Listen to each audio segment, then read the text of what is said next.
एक बार की बात है, तथागत गौतम बुद्ध से उनके एक शिष्य ने पूछा कि कर्म क्या है।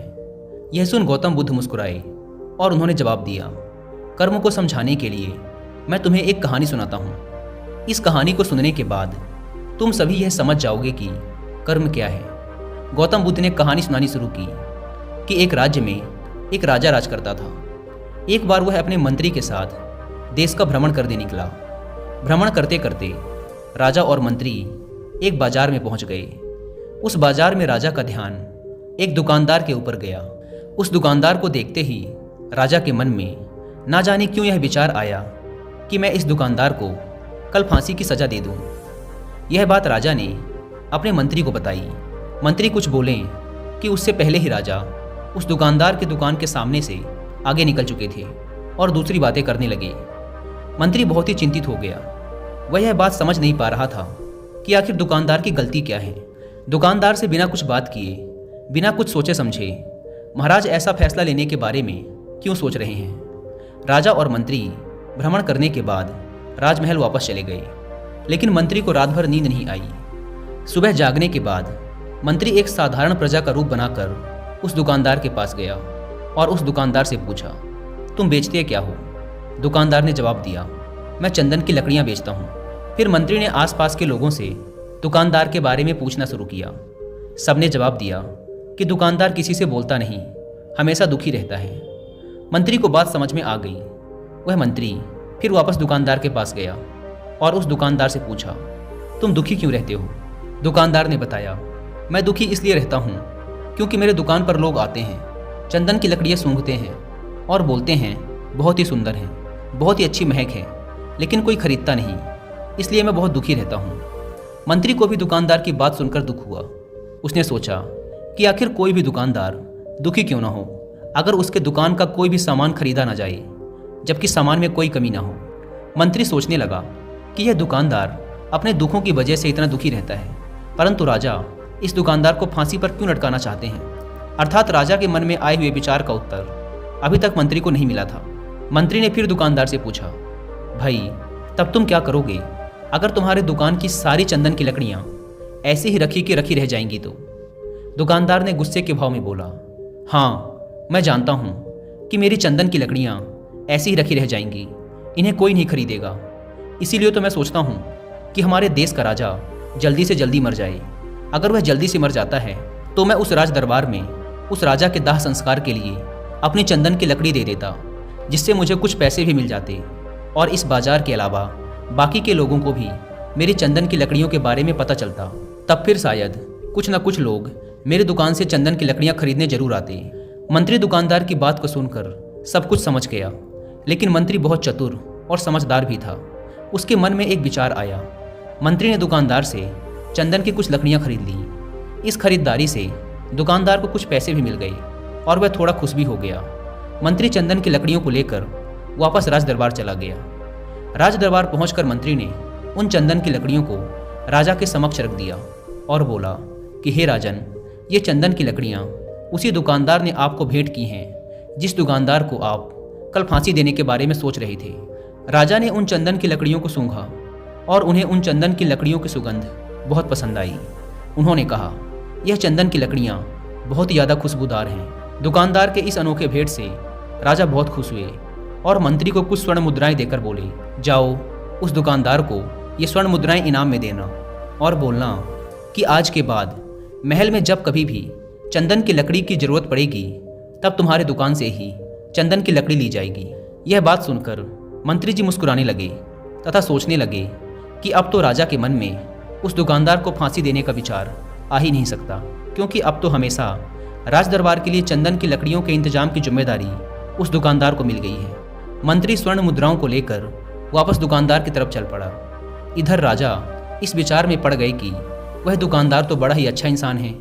जिस वक्त मैं उसके बारे में यह सोच रहा था कि मैं इसको कल फांसी दे दूं, तब शायद उसके मन में उस समय यह विचार चल रहा था कि राजन पहली बार मेरे दुकान के सामने आए हैं, क्यों ना मैं उनको अपनी सुंदर और खुशबूदार लकड़ियों को भेंट करूं। और आज उसने मुझे भेंट भी किया। बेवजह ही मैं उसको फांसी देने के बारे में सोच रहा था। इधर मंत्री दुकानदार के पास पहुंच गया। मंत्री ने राजा के द्वारा दी गई स्वर्ण मुद्राओं को दुकानदार को देते हुए कहा कि जिन चंदन की लकड़ियों को कल मैं खरीद कर ले गया था, उन चंदन की लकड़ियों को राजा ने बहुत पसंद किया और इनाम के तौर पर तुम्हारे लिए यह स्वर्ण मुद्राएं भिजवाई हैं। यह सुन दुकानदार बहुत खुश हुआ।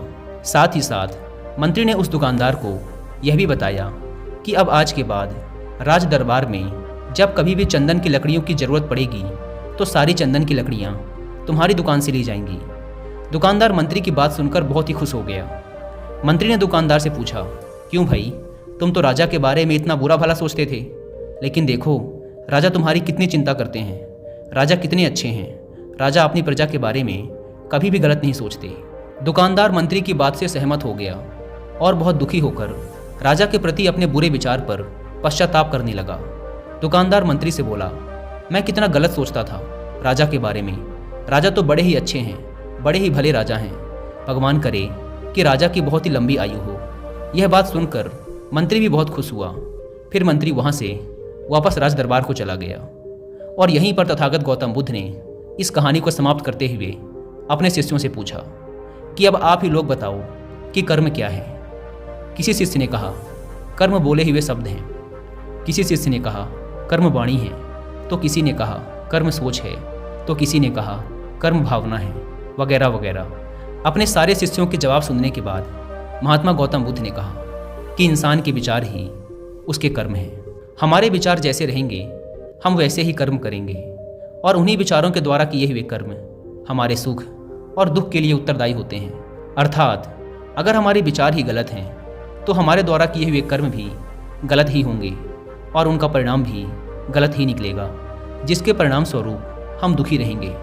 अगर हमारे विचार सही रहेंगे तो हम सही कर्म करेंगे, सही कर्म करेंगे तो फिर सही फल मिलेगा, जिससे हमारे जीवन में सुख आता है। दोस्तों, अगर आप कर्म के बारे में और डिटेल से जानना चाहते हैं तो आप सबको सद्गुरु जग्गी वासुदेव के द्वारा लिखी एक किताब जरूर पढ़नी चाहिए, जिसका नाम है कर्मा बाय सद्गुरु। इस किताब में सद्गुरु ने कर्म और उसका हमारे जीवन पर पड़ने वाले प्रभावों के बारे में तो विस्तार से समझाया ही है, साथ ही उन्होंने कर्म के बारे में सालों से चले आ रहे कुछ गलत भ्रमों को भी तोड़ा है। यह किताब आपको कर्म के बारे में एक बिल्कुल ही नया नज़रिया प्रदान करेगी। इसीलिए आप सबको एक बार इस किताब को जरूर पढ़ना चाहिए। और अगर आपके पास इस पूरी किताब को पढ़ने का टाइम नहीं है तो आप हिंदी में इस किताब की समरी भी सुन सकते हैं कुकू FM ऐप पर। कुकू FM के बारे में तो आप सब जानते हैं कि यह इंडिया का one of the best audio book platform है, जहां पर आप मात्र एक बुक से भी कम की कीमत पे करके पूरे एक साल तक हजारों बुक्स को ऑडियो फॉर्मेट में सुन सकते हैं, वो भी अपनी मनपसंद लैंग्वेज में। नॉर्मली इस प्लेटफॉर्म के एक साल का सब्सक्रिप्शन पड़ता है 399 रुपीज़ का, लेकिन अगर आप यूज़ करते हैं कूपन कोड WI50 तो पहले 250 लोगों को मिलेगा 50% का डिस्काउंट और सिर्फ 199 रुपीज़ में पूरे एक साल तक हज़ारों ऑडियो बुक्स और सैकड़ों कोर्सेज का एक्सेस। अगर आप इस ऐप को डाउनलोड करना चाहते हैं तो ऐप की link description and first comment पर मिल जाएगी। दोस्तों, अब हम कर्म को थोड़ा आसान भाषा में समझने की कोशिश करते हैं। कर्म का अर्थ है कार्य। इस दुनिया में, इस ब्रह्मांड में जो कुछ भी काम हो रहा है वो सब एक कर्म है। असल में देखा जाए तो कर्म क्रिया और प्रतिक्रिया के साधारण से सिद्धांत को फॉलो करता है। हम जो भी कार्य करते हैं वो एक कर्म है और फिर क्रिया और प्रतिक्रिया के सिद्धांत के अनुसार हर कर्म का एक परिणाम भी होता है। जैसे कांच के गिलास को फेंकना एक कर्म है और उसका टूट जाना उसका परिणाम, अत्यधिक बारिश होना एक कर्म है और बाढ़ आना उसका परिणाम। असल में परिणाम हमारे हित में होगा या अहित में, ये पूरी तरीके से हमारे द्वारा किए गए कार्य पर निर्भर करता है। ज़्यादातर लोग ये सोचते हैं कि ऊपर आसमान में कोई बैठा है जो निर्णय लेता है कि किसके जीवन में सुख देना है और किसके जीवन में दुख, जबकि असल में हमारे कर्म और फिर उनके द्वारा मिलने वाले परिणाम ही हमारे सुख और दुख को निर्धारित करते हैं। इसीलिए हमारी भारतीय परंपरा में ये कहा जाता है कि आप अपने भाग्य के निर्माता स्वयं हैं। असल में कर्म का परिणाम ही भाग्य है और हमें कैसे कर्म करने हैं ये पूरी तरीके से हमारे हाथ में होता है। तो जब कोई अच्छा कर्म करता चला जाता है तो उसका भाग्य भी अच्छा होता चला जाता है। जैसे अगर दो बच्चे हैं और उसमें से एक बच्चा बचपन से ही नई चीज़ों को सीखने और जानने का प्रयास करता रहता है, वो हमेशा ही जो भी करता है उसमें अपना सर्वश्रेष्ठ देने की कोशिश करता है, और जो दूसरा बच्चा है वो ना तो किसी नई चीज़ के बारे में सीखने और जानने का प्रयास करता है और ना ही किसी काम को पूरे मन से करता है। तो समय बीतने के साथ वो पहला वाला बच्चा अपने जीवन में काफ़ी सफल इंसान बन जाता है, जबकि दूसरा बच्चा सालों बाद भी अपने जीवन में संघर्ष कर रहा होता है। अब यहाँ पहले बच्चे को देखकर दूसरा बच्चा बड़े ही आसानी से कह देगा कि उसकी तो किस्मत अच्छी थी, लेकिन नहीं, असल में उसके कर्म अच्छे थे, जिसके परिणाम स्वरूप उसकी किस्मत भी अच्छी होती चली गई। तो अगर हम चाहें तो अपने कर्मों को बदल कर अपना भाग्य बदल सकते हैं। सीधी सी बात है, जैसे ही आप अपने कर्म बदलोगे, आपका भाग्य बदलना शुरू हो जाएगा। और ये दोनों ही परिस्थिति में सही है, अच्छे के लिए भी और बुरे के लिए भी। लेकिन असल में कोई इंसान कैसे कर्म करता है, ये मुख्य रूप से उसके माता पिता, परिवार, समाज और आसपास के माहौल पर भी निर्भर करता है। ज़्यादातर केसेस में एक एक्टर का बेटा एक्टर बनने की ही कोशिश करता है, इंजीनियर का बेटा इंजीनियर और डॉक्टर का बेटा डॉक्टर। इसका कारण ये है कि हमारा शरीर और मन अपने आसपास से ही सूचनाएं इकट्ठा करते हैं और हम हमारे अंदर मौजूद सूचनाओं और ज्ञान के आधार पर ही कोई कार्य करते हैं और फिर हमें उसी के अनुसार परिणाम भी मिलते हैं। असल में हम अपने रोज़ के कामों का 99% अनकॉन्शियस तरीके से करते रहते हैं, क्योंकि हमारा शरीर और मन प्राप्त सूचनाओं को याद रखता है और फिर उन्हें दोहराता रहता है। जैसे जब हम कार चलाना सीख रहे थे, तब हम एकदम पूरी कॉन्शियसनेस के साथ हर चीज़ पर ध्यान रख रहे थे कि स्टीयरिंग कहाँ है, ब्रेक कहाँ है। लेकिन कुछ समय बाद हम बात करते हुए या कुछ भी सोचते हुए बड़ी आसानी से कार चला पाते हैं, क्योंकि अब हमारे अंदर कार चलाने की प्रोग्रामिंग हो चुकी है और हम लगभग अपने सारे काम अब इसी तरीके से करते हैं, बिना किसी जागरूकता के। बस वो काम होते चले जाते हैं, क्योंकि हमारे काम बिना किसी जागरूकता के हो रहे हैं। इसीलिए हमें लगता है कि हमें कोई चला रहा है, कोई अदृश्य शक्ति, जबकि असल में हमारे कर्म ही अब हमारी आदत बन चुके हैं। अगर हम अपने ज़्यादातर काम जागरूक होकर करने लगे तो पाएंगे कि हमारा भाग्य हमारे ही हाथ में है, क्योंकि जागरूकता की वजह से हमारे कर्मों पर हमारा पूरा नियंत्रण हो जाता है। जैसा कि ऊपर की कहानी में गौतम बुद्ध ने कहा था कि हमारे विचार ही हमारे कर्म हैं, और जागरूकता की अवस्था में हमारे विचारों पर पूरा नियंत्रण हो जाता है। विचारों के नियंत्रण से हम कर्म में नियंत्रण हासिल कर लेते हैं, और फिर जब हमारे कर्म हमारे हिसाब से होंगे तो उनका परिणाम भी उसी के अनुरूप ही होगा।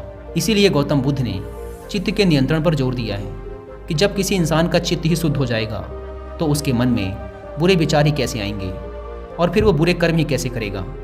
इसीलिए गौतम बुद्ध का पूरा ज्ञान चित्त की शुद्धता पर जोर देता है।